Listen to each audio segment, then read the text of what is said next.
Sisters and brothers of America, I am proud the country India, which gave shelters to the oppressed and refugees to all the religions and all countries. उठो, जागो और तब तक रुको नहीं जब तक कि लक्ष्य प्राप्त न हो जाए. A very auspicious good morning to all of you. Well, this is Alka Saxena standing here to express my views on the occasion of Youth Day of Swami Vivekanand. जैसा कि हम सभी जानते हैं कि स्वामी विवेकानंद जी ने विश्व में एक ऐसा अपना परचम लहराया, या हम ये भी कह सकते हैं कि विश्व के अंदर एक बहुत बड़ी महान उपलब्धि जो हासिल की. ऐसे हमारे स्वामी विवेकानंद जी का जन्म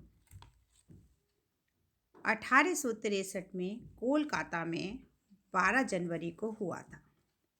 ये हम सभी जानते हैं, भारत के इस सन्यासी ने आज से लगभग 128 साल पहले विश्व की सोच को बदलकर रख दिया था. रामकृष्ण परमहंस जी को 1881 में उन्होंने अपना गुरु बनाया. तब एक बार उनके गुरु ने कहा, बुद्धि के पार है विवेक, कब तक बुद्धिमान बनकर रहोगे, इस बुद्धि को गिरा दो, समर्पण के भाव में आओ, तभी सत्य के साथ साक्षात्कार हो सकेगा. और इस तरह से स्वामी विवेकानंद जी, जो नरेंद्र दत्त के नाम से जाने जाते थे, महाराजा अजीत सिंह ने उनको विवेकानंद नाम दिया. उन्होंने अपने गुरुजी की बहुत सेवा की. कहा जाता है कि गुरुजी के जितने भी शिष्य थे वो धीरे धीरे उनसे अलग होने लगे थे, क्योंकि गुरुजी को टीबी की बीमारी थी और कफ के साथ उनको खून भी आता था. ऐसे में धीरे धीरे जो उनके शिष्य थे उनसे अलग होने लगे थे, लेकिन गुरु के सानिध्य में रहकर गुरु ज्ञान, गुरु की सेवा का बीड़ा स्वामी विवेकानंद जी ने उठाया. एक बार की बात है कि अमेरिका में उनसे प्रश्न किया गया कि आप इतनी जल्दी किसी भी चीज़ को याद कैसे कर लेते हैं. तो उन्होंने बताया कि यदि बचपन में मुझे ध्यान के बारे में बताया गया होता तो मैं पढ़ने की बजाय ध्यान पर बल देता. उन्होंने बताया कि इस देश में रहने वाले लोग, इस देश का, विश्व का हर व्यक्ति इसलिए ऋणी होगा क्योंकि इस देश ने बहुत सारे रिफ्यूजीज, बहुत सारे उत्पीड़न लोगों को अपने आंचल में शरण दी है. एक बार की बात है कि एक अमेरिकी महिला ने उनसे प्रश्न किया कि स्वामी जी, मैं आपके बुद्धि और विवेक से बहुत अत्यधिक प्रसन्न हूँ. ये मेरी मन की इच्छा है कि मैं आपसे विवाह करूं और मैं आपके जैसा एक विवेक और शीलवान बच्चे को जन्म दे सकूं. इस पर स्वामी जी ने बहुत ही मुस्कुराकर उत्तर दिया, आप मेरी माँ के समान हैं. आप मुझे ऐसे ही बेटा मान लें और आपकी भी इच्छा पूरी हो जाएगी और मेरा ब्रह्मचर्य भी बच जाएगा. इस तरह से हमें ये पता लगता है कि स्वामी जी के मन में महिलाओं के लिए कितना सम्मान था.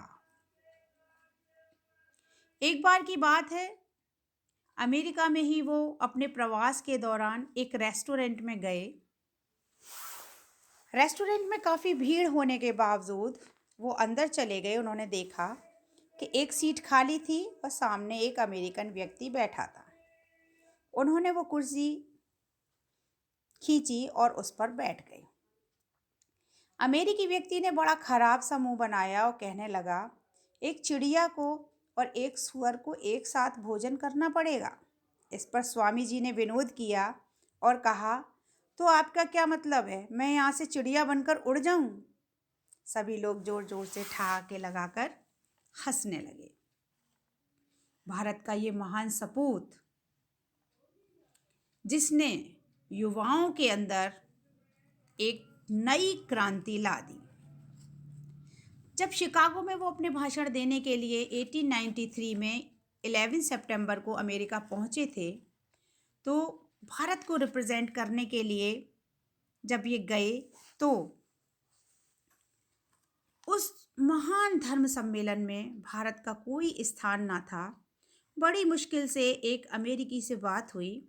उसने मात्र 2 मिनट का समय दिया और उनसे कहा कि आपका जो टॉपिक है वो शून्य है, इस पर आप बोलिए। जब वो हॉल के अंदर पहुंचे, लोग उन्हें देख रहे थे। सिर पे उन्होंने केसरिया साफा बांधा हुआ था और जैसे ही उन्होंने कहा, sisters and brothers of America, पूरे हॉल में 2 मिनट तक तालियों की गड़गड़ाहट गूंज उठी। लोगों को जो ये सम्मान मिला, इस सम्मान को लोग आज भी याद करते हैं। 25 दिसंबर 1892 में कन्याकुमारी आप पहुँचे और वहाँ की एक घटना मैं आपको याद दिलाना चाहूँगी कि समुद्र के बीच में कुछ शिलाएं थीं जहाँ पर उनको ध्यान लगाना था, लेकिन उस शिला तक पहुँचने के लिए लगभग 1.5 किलोमीटर का रास्ता था।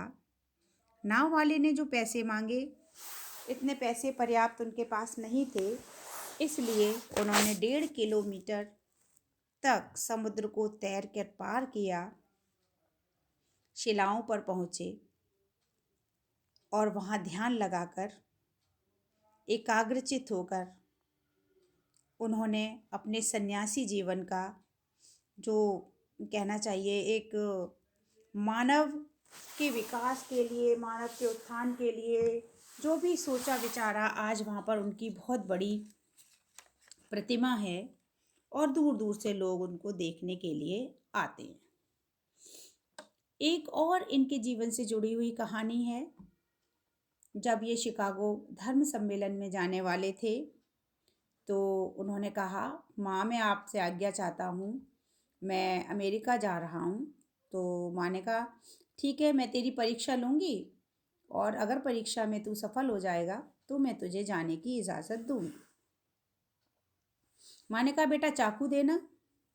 नरेंद्र ने जब चाकू दिया तो माँ ने उस चाकू को ले लिया और बोली, ठीक है, अब तू अमेरिका जा सकता है। वो एकदम हतप्रभ रह गए। बोले, माँ आपने कोई परीक्षा नहीं ली और कह दिया कि अब तू जा सकता है, इसका क्या मतलब? तो माँ ने कहा कि जब तूने मुझे चाकू दिया था, उस समय जो धार वाला हिस्सा था उसको तूने खुद पकड़ा हुआ था और जो लकड़ी वाला हिस्सा था वो तूने मुझे दिया था। इसका मतलब नरेंद्र, तुम्हारे द्वारा किसी का कभी बुरा नहीं होगा, ना तुम किसी का बुरा नहीं सोचोगे, चाहे तुम खुद कितना परेशान हो लोगे, लेकिन तुम कभी किसी का बुरा नहीं सोचोगे। ऐसा महान व्यक्तित्व, ऐसा महान ओजस्वी व्यक्तित्व का धनी, एक बहुत बड़ा संत, जिसने देश को एक नई राह दिखाई। 39 साल की उम्र में 4 जुलाई 1902 में वेलूर मठ में समाधि लगा ली। आज भी वो युवा प्रेमियों के दिलों की धड़कन हैं और अमर हैं। उनके लिए 2 शब्द, जिनके ओजस्वी वचनों से गूंज उठा था विश्व गगन, वही प्रेरणा पूज्य हमारे स्वामी पूज्य विवेकानंद। स्वामी पूज्य विवेकानंद। इसी के साथ मैं अपनी वाणी को विराम देती हूँ और जय भारत, भारत माता की जय। धन्यवाद।